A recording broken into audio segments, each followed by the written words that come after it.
And in this video I will present you with an overview of techniques and musical concepts that have been instrumental in the formation of my musical personality. Who I am as a drummer today has everything to do with my background, the teachers I've studied with, the music I've listened to, and the time and effort that I've put into the mastery of my instrument. Welcome to where I come from. I hope you find the music inspiring and the information I share here with you most useful on your own musical journey.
The song you just heard was Pobednik from the first record of my band Sveti. It's named after my favorite place in the whole wide world, and it's kind of in keeping with the theme of this video, which is entitled Where I Come From. What I'm going to do for you now is tell you literally where I began when it comes to the drum set. I guess this story goes back to Miroslav Kadrovic, who is still my favorite drum teacher, and what he imparted on me before he even let me play the drums. So in my very first lesson with Miroslav Kadrovic, I was basically taught how to sit, how to position myself in the instrument, and how to create a good balance point for my body. So just like we have a balance point on the stick that enables us to have the stick rebound and come back, it is very important to know where your balance is when you're sitting at the drum set. So the first thing I'm going to talk about is the seat and what its function is. Basically, the seat should take all of your weight. Everything from the head down to the seat, and as much of the upper leg weight as you can push into the seat. The function of this is obviously to leave lower legs and lower arms free to execute whatever you have in mind.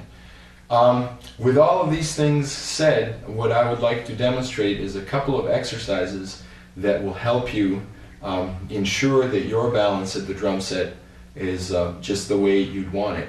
And the way you're going to ensure it through these exercises is by making sure that your body, basically your torso and your upper legs, are as still as possible as you perform the materials in the exercises. What I will demonstrate for you now is just a very simple, straightforward groove with a backbeat, but in which all four limbs are going to be quite active. The left foot is going to be playing constant eighth notes, the bass drum is going to be playing some eighth notey and some 16th notey patterns, and the snare drum is going to be on 2 and 4 with some ghost notes. I will take this beat through its paces in terms of tempo. I'll play 3 different tempos, but the one thing that I would like you to notice, even at the fastest tempo, my body is pretty much as still as possible while 4 different things are going on simultaneously.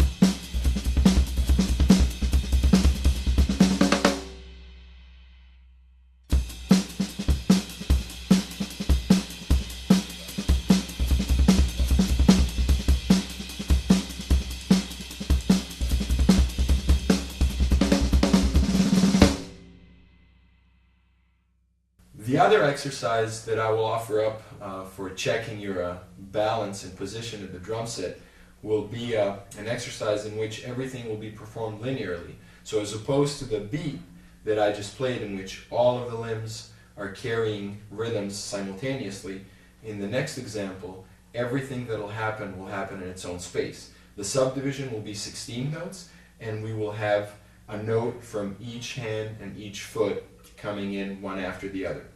So first I will explain what the exercise is. So we have 4 limbs, thus 4 16th notes, starting from right, floor tom, to a little further to the left, bass drum, then more to the left, snare drum, and lastly, hi-hat with the left foot.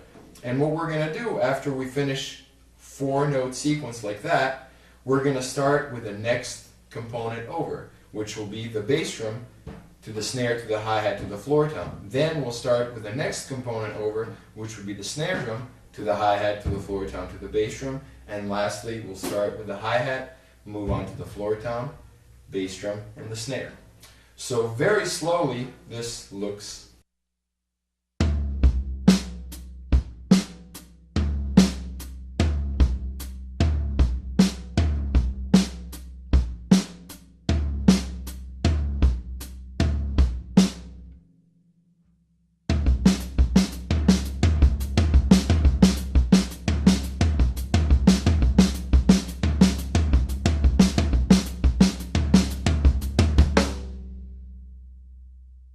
same thing can be done backwards as well. So I will demonstrate it once very slow, and then I'll double up the tempo. But the principle of it will be that we're starting now with a hi-hat and moving on this way. So hi-hat to snare drum to bass drum to floor tom, then snare drum, bass drum, floor tom, hi-hat, bass drum, floor tom, hi-hat, snare, and finally floor tom, hi-hat, snare, bass.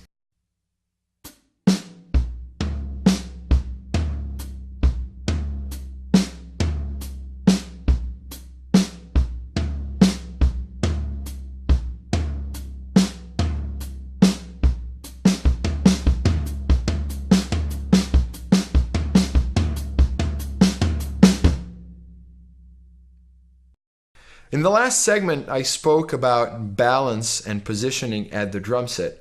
Not only is this important physically, but it's also important musically.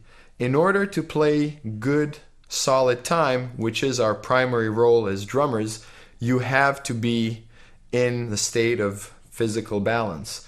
The next piece we're about to play for you is entitled Hawaii, and it's off of the forthcoming Sveti record. As you will notice, there'll be 3 time changes within the piece, but the time remains steady and firm throughout.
In order to make my explanation simpler, I've decided to base everything on my single stroke, and in order to explain it to the best of my ability, I've had to break it down into 3 components.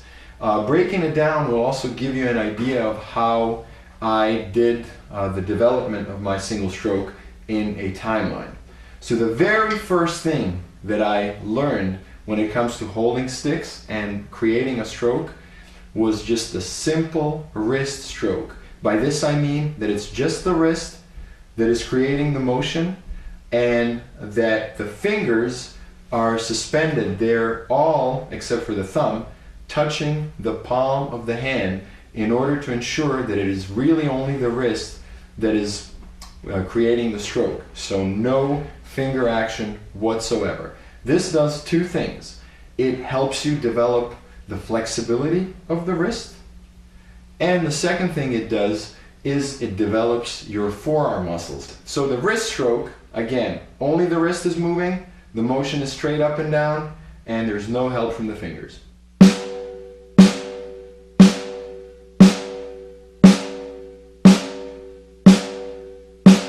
Same with the left hand. And then together.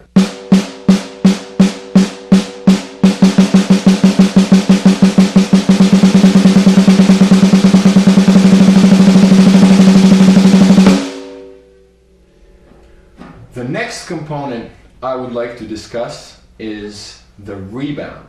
And the rebound is exactly the opposite of the wrist stroke. In the wrist stroke, we just had the wrist power each hit from the beginning point all the way to the end point of the stroke. With the rebound, we have a paradox situation in which the wrist falls down, but the stick actually is allowed, as you could see, to come all the way back up to where we started from. So the rebound is just simply an opening of the hand so that the stick can be allowed to come back. Now finally, the third component of my single stroke would be the finger strokes. Just like the wrist stroke was a stroke in which fingers were suspended and not allowed to help whatsoever, the finger stroke is the exact opposite. In the finger stroke, we have the wrist locked in, and the only thing that is moving the stick is the fingers. Now, before I show you that on the drum head, I should say that this little exercise that precedes the finger stroke was shown to me by a great friend of mine, and he came up with this little exercise that facilitates the development of the fingers.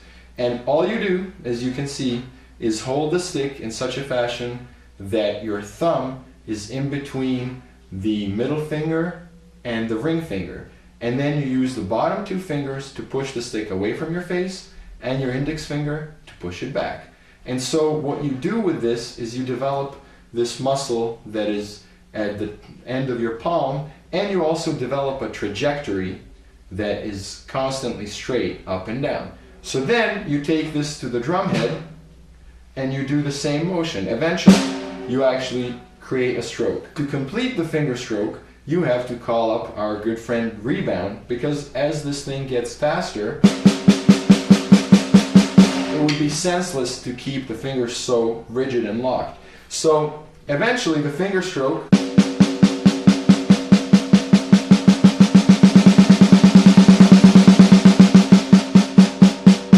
becomes a lot more elastic. It's no longer as rigid as how I've described it in the beginning stages. And finally, the finger stroke, when both hands are put together,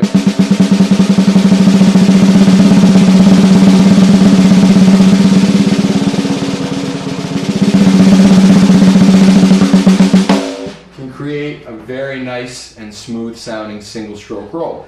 And now that we've discussed all three components of my single stroke, we can put it all together. So we have the wrist stroke, the rebound, and the fingers all working in sync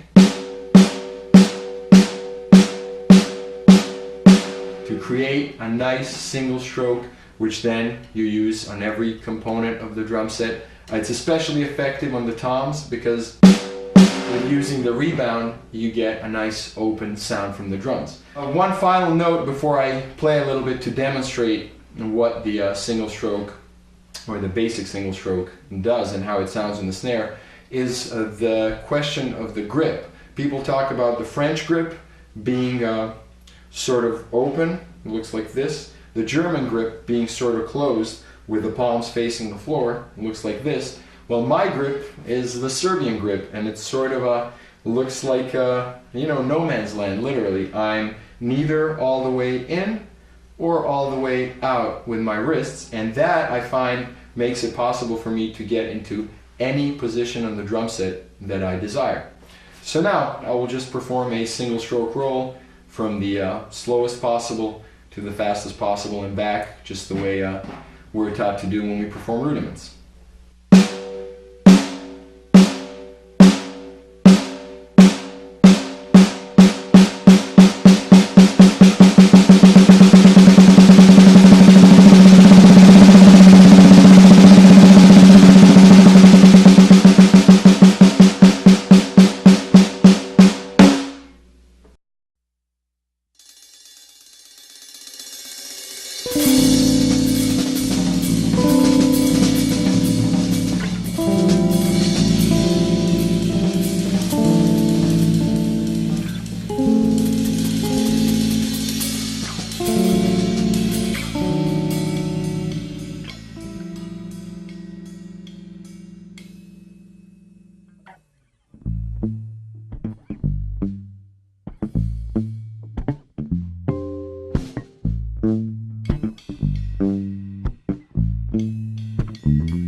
double, very slowly, looks like a combination of those two strokes. The only thing that I have to add to these two strokes is the fact that the second stroke has to be more accented and more prominent. In order to do that, we have to practice the double stroke slowly with the accent on the second note.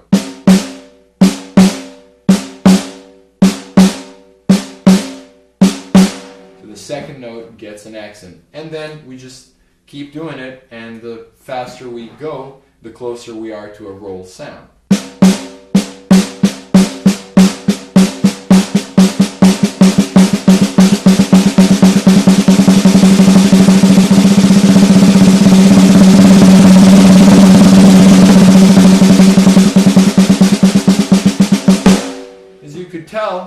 Eventually the accents on the second note disappeared, so I end up with a nice even roll. And one thing to note about rolls is they have the roll of an extended note, like a long note and a wind instrument. So they're really supposed to sound like a tone without any interruption as much as that is possible.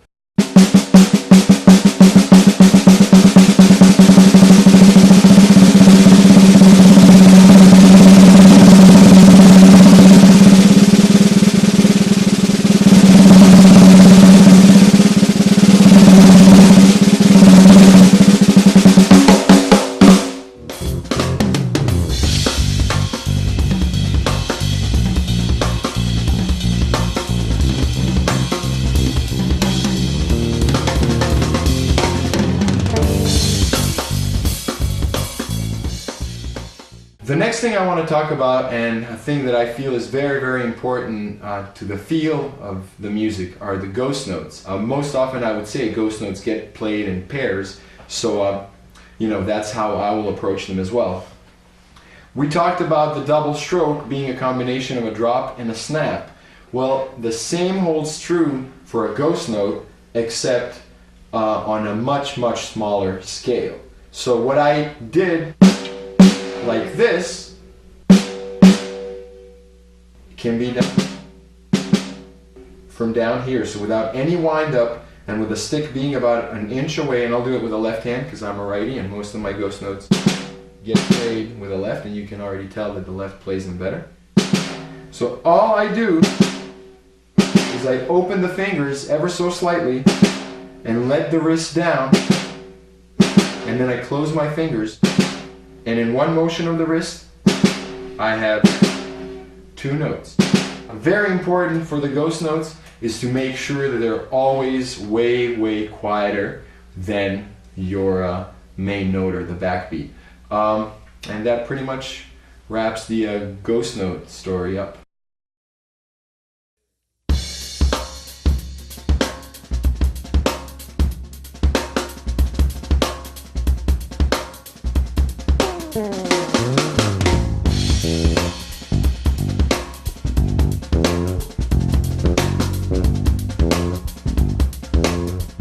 Yannick Wizdala, who is the bass player extraordinaire accompanying me on this video, has been a longtime friend and collaborator, and the way we met was I was doing a clinic up at Berklee College of Music, and he happened to be one of the people in attendance.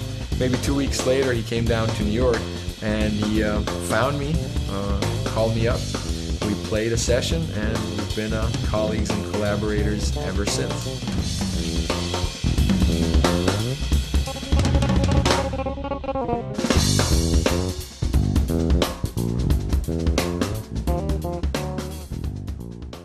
The whole point in this stroke is that it is powered by an accent, and then the rest of the notes come out on the way of the hand back up. The best way to begin practicing the molar technique is what I've learned when I was studying timpani, and it may look a bit exaggerated, but it'll be a whipping motion performed out of the shoulder. So not the wrist, not just the elbow, but the whole shoulder coming up, and then just pretending you have a whip and whipping it, maybe at the head or maybe even ahead of you, just to get this circular, beautiful motion.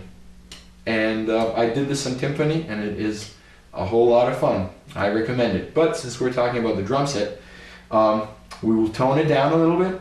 We will lose the shoulder motion, and we will deal with the wrists and elbows. And basically, what it comes down to is just winding up the whip, then doing the stroke, and while you're winding the whip, picking up the rebounds. You can have just 1, 2, 3, basically any number of the rebounded strokes. The molar motions eventually, and this is something that Jim Chapin said in a clinic, and I'll never forget this. He was doing his molar thing,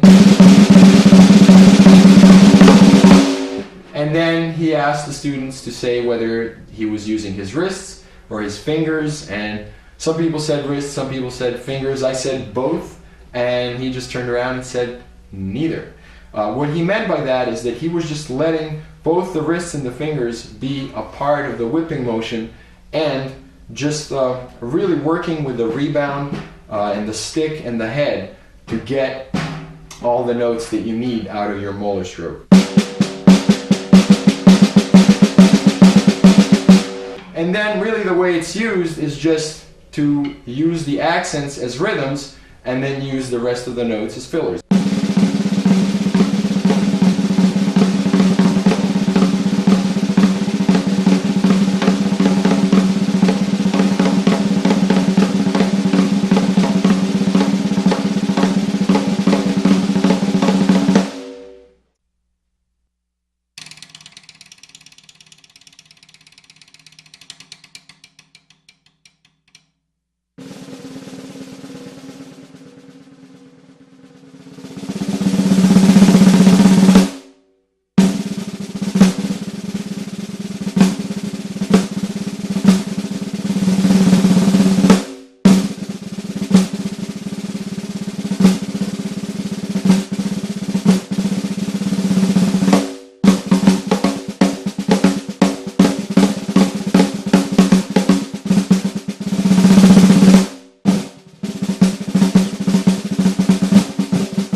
The song you're about to hear is a medley of 2 compositions in 5/4 that I've written for my band Sveti. They're called 5/4 and 5/0 respectively. In the beginning section of the piece, what you will hear is a metric modulation that I will attempt to explain right now. We're playing in straight 5/4 time, so 1, 2, 3, 4, 5 is the pulse. However, you will notice that in the middle of the statement of the melody, things change a bit, and we start playing a 4/4 groove that sounds slower than the 5/4 groove we started from. In a 5/4 measure with 16th note subdivisions, we have basically many options of subdividing those 16th notes.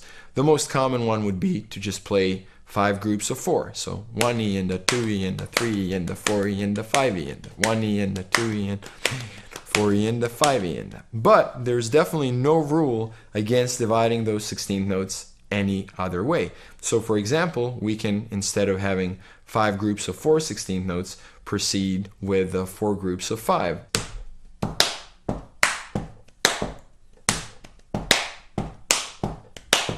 What we're getting is basically a new pulse.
In this segment, we're going to discuss some basics of foot technique and the ways that I've found really work well for me.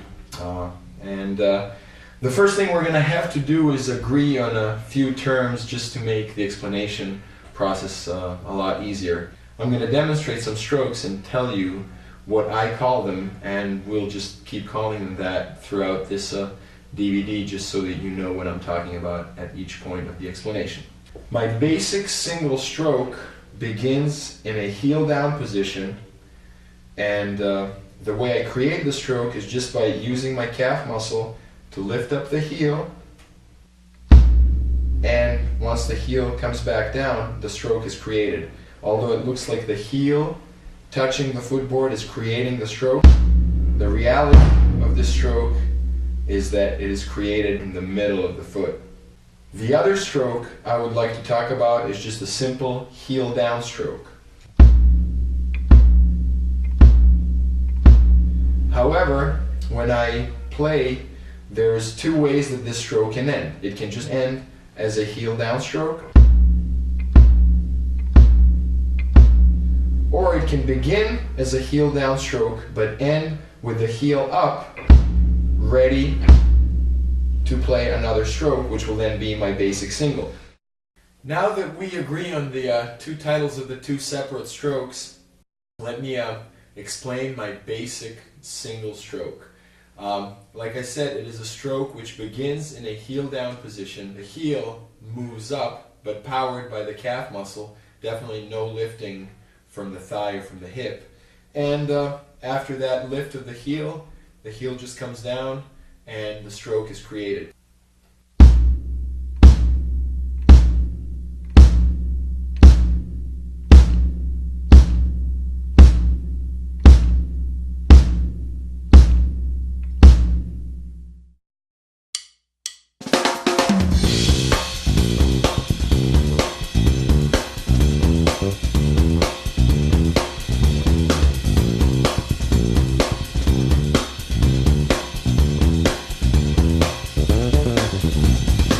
The most valuable thing I got from the time I spent at Berklee College of Music was the sheer playing time. It would not be uncommon to play 3 or 4 jam sessions during any given day. The experience of playing so much all the time with so many different musicians was the best way to develop a strong musical identity.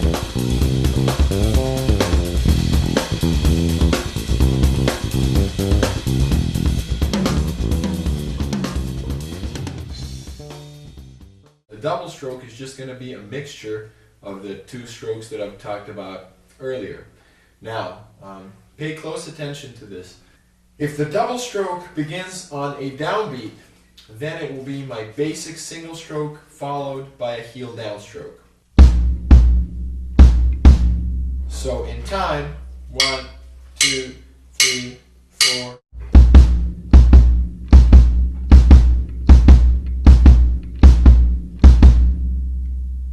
On an upbeat, and it's the exact opposite. It begins with a heel down stroke, but the heel comes up, and it ends with a basic single stroke. In time, it sounds like this. 1, 2, 3, 4.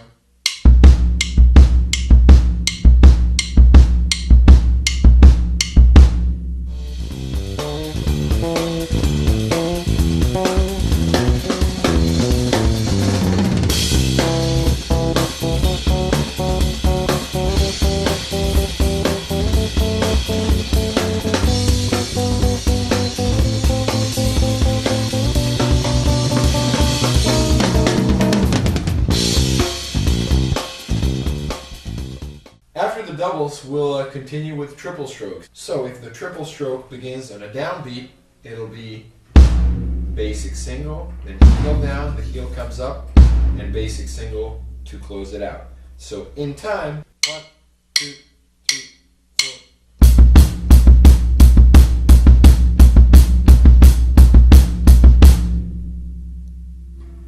If on the other hand, the triple begins on an upbeat, it will begin with a heel down stroke, then the basic single stroke, and then another heel down stroke. So it'll look like this very slowly.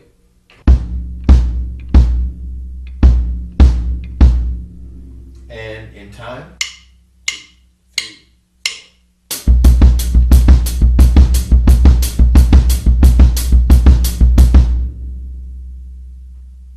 As the title of this video is Where I Come From, it would only make sense that I would talk about how that relates to the music that I today compose and play. As a kid growing up in Belgrade, Serbia, and back then Yugoslavia, I've heard and been exposed to a whole host of the rich musical traditions of the people from the Balkans. So this is Southeast Europe, and the people we're talking about besides the Serbs are also the Macedonians, the Bulgarians, the Greeks. And the music has an absolutely wonderful quality of a mixture of Slavic, especially when we talk about Macedonians, Bulgarians, and the Serbs, and Eastern, as those areas have been under Turkish occupation for a very long time. So the amalgam, the resulting mixture of sounds and rhythms is truly something that I've been inspired by for years, and for much longer than I've actually been a musician. So to illustrate this point, we have the next composition entitled Celebration, and the bass line in this composition reminds me of something a tuba may play in a gypsy brass band back home. Something like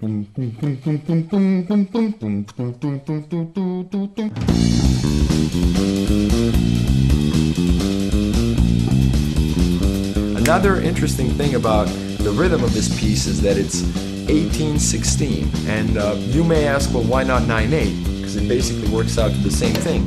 Well, it is not 9/8 because the accents are 16th note based.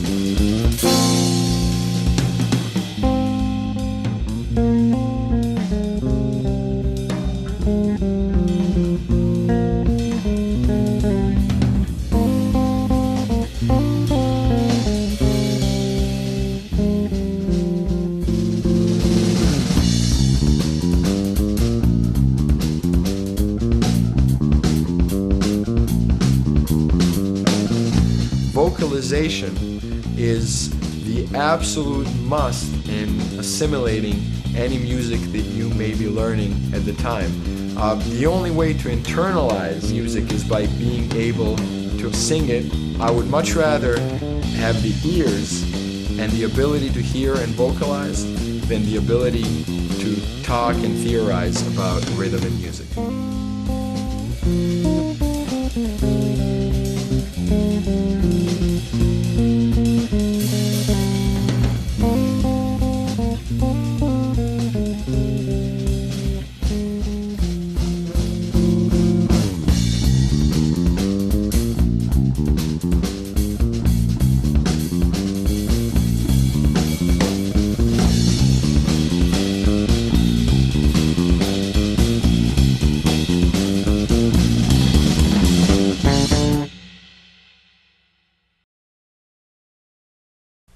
Okay, now to augment the story about the doubles and triples just a bit, we're going to talk about each of those when they're really, really fast.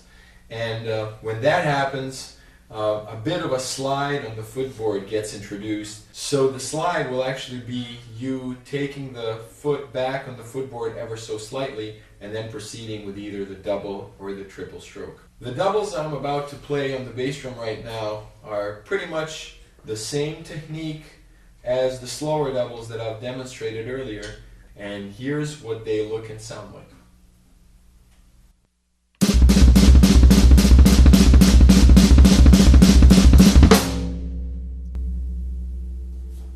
So in a beat, they can be used in succession or just broken up.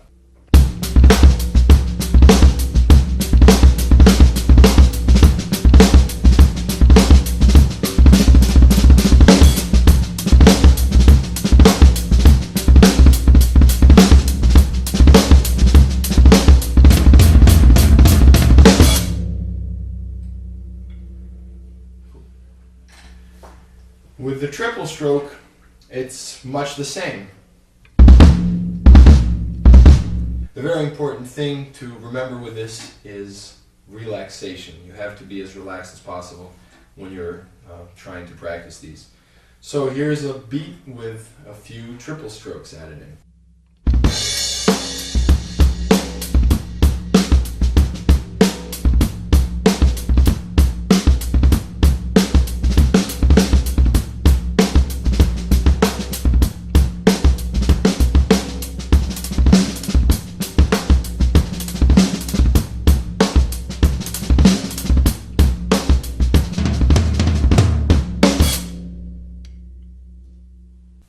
bit of information that I would like to give you on the foot technique is the seesaw rocking motion that'll again just be a combination of the basic single stroke and the heel down stroke. And this allows me to play bass drum in a perpetual motion.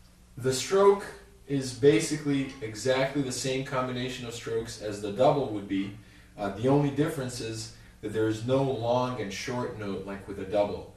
The notes are all exactly the same value. So when you practice this, you will start by practicing it as quarter notes and eighth notes, just making sure that all the notes sound the same and all the values are equal. And this is what it looks like.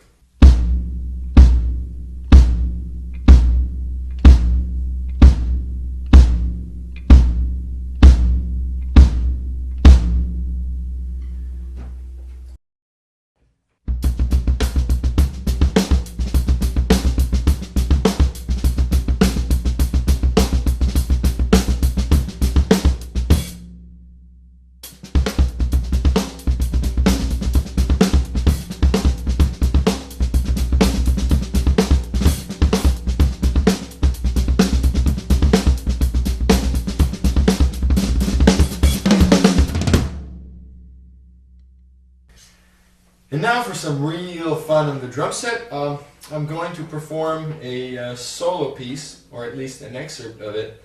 The piece is entitled, "What Time Is It?"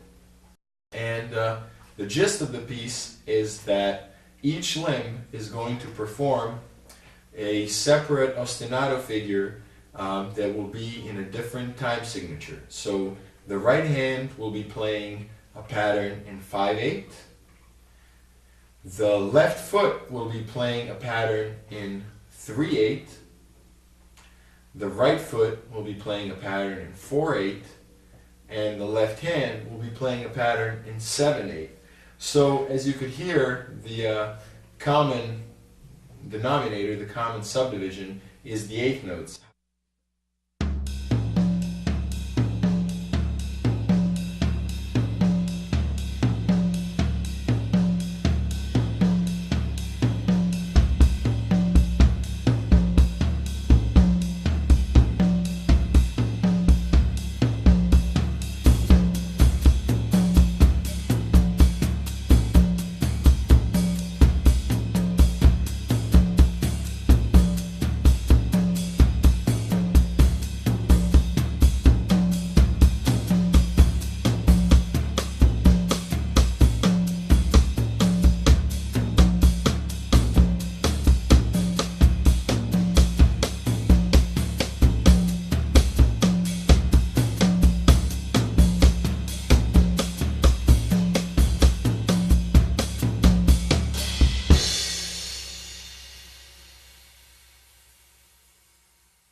All of the tunes that I've played so far with Yannick Gwizdala have been bass and drum reductions of the music that I normally perform with my group Sveti. As far as the link between drumming and composition, for me I would say that the link is very thin. In other words, drums are usually the very last thing I think about when it comes to the music for my band, so much so that at times I actually have to go back and figure out what I'm going to play at the point when the song has already been completed and maybe even presented to other musicians in rehearsal. The way I compose is, first of all, in my head. I will hear melodies or chords changing, and then maybe I'll go to the piano and develop the ideas. And like I said, I may hear the rhythms that will be underlying the melody and the chord changes, but really the drum stuff comes way, way last. It just happens to be the way I write.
it is very important to remember that none of us musicians came up in a vacuum. We're all influenced by all of the music that we end up hearing from even before the time that we've decided that music was going to be our career and calling.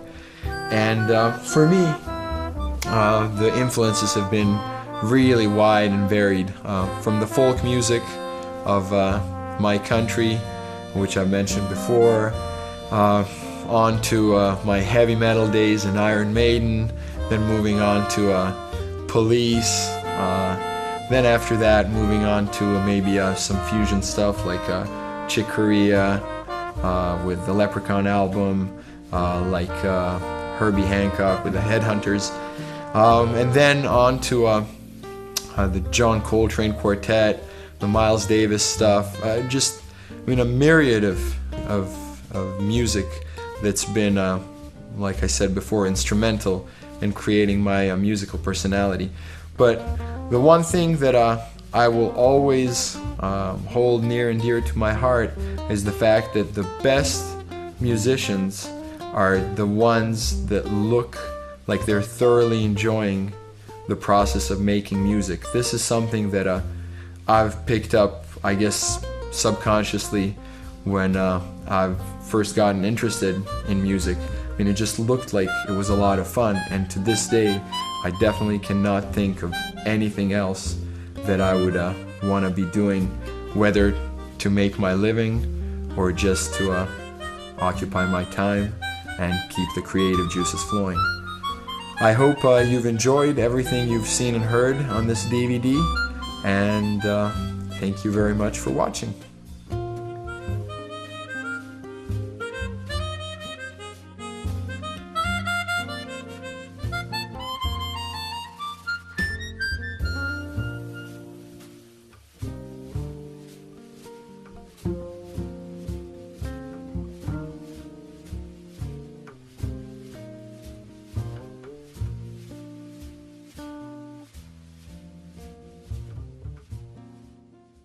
In this section of the DVD, I would like to demonstrate for you some of the beats that I've played with various groups, either on recordings or live over the years.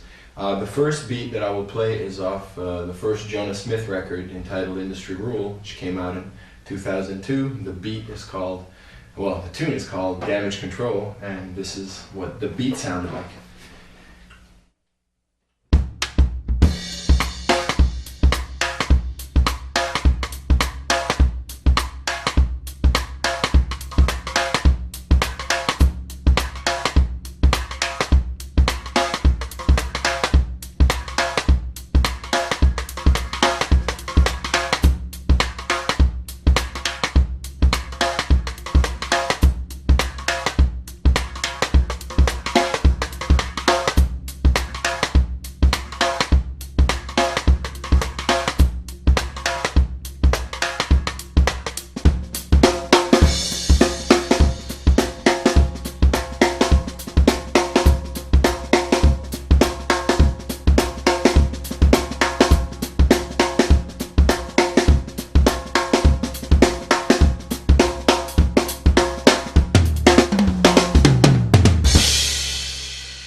The second beat I'm going to play is something that goes way, way back. Pretty much my first professional gig. The band was the Tribulations, and the song was a spazzed out version of a reggae hit called Mr. DC. The thing you'll notice on this particular beat is that I play a pretty active 16-note pattern, and we were young kids, we were, like I said, a little overactive, and the beat was very, very fast, but at the best nights it definitely grooved pretty hard, even though the speed of the beat is kind of out of sync with the style of reggae. But anyways, I'll demonstrate it just because I remember it so fondly. So here's Mr. DC.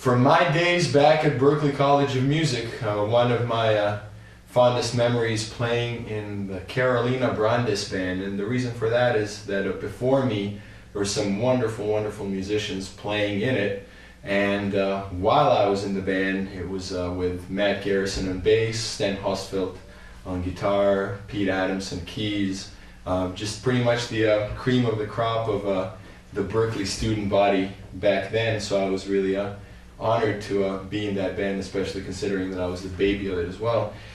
From that period, I will demonstrate a beat from a song in 5/4 called Ice in Cremation.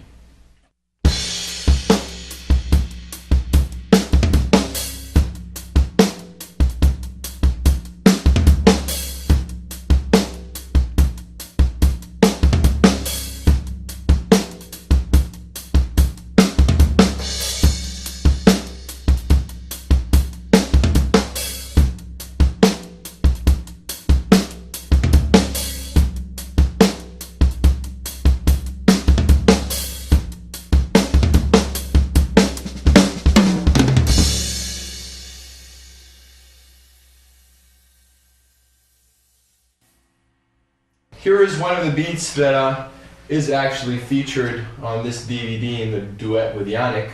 The tune is 5/0, or well, the tune is actually a medley of two songs as we played it, 5/0 and 5/4, both of which appear on separate Sveti recordings. I will play the 5/0 song, which was on the second Sveti record, featuring Matt Garrison on bass and Ellie DeGibri on tenor saxophone. And the beat goes a little something like this.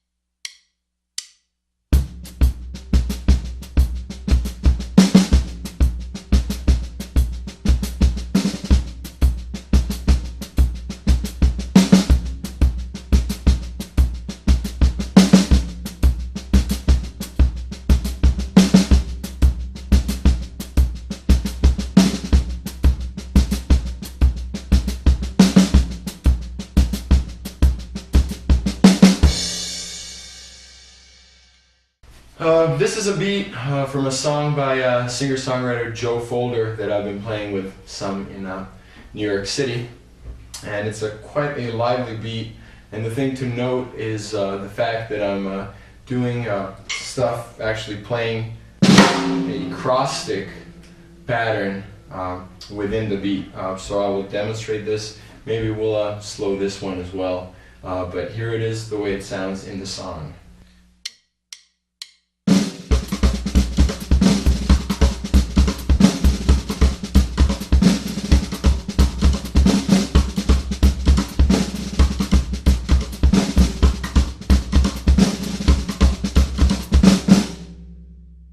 So the most important thing in this beat is that the left stick is held fairly loose, so that every time I actually hit the cross stick, in other words, when I hit the left stick with my right, the left gives off a few bounces each time, and that is pretty much half of this beat. So I will demonstrate it again, and I guess just really pay attention to how loosely I'm holding the left hand, or I should say the stick in the left hand, so that I can facilitate those bouncy notes. Here we go again.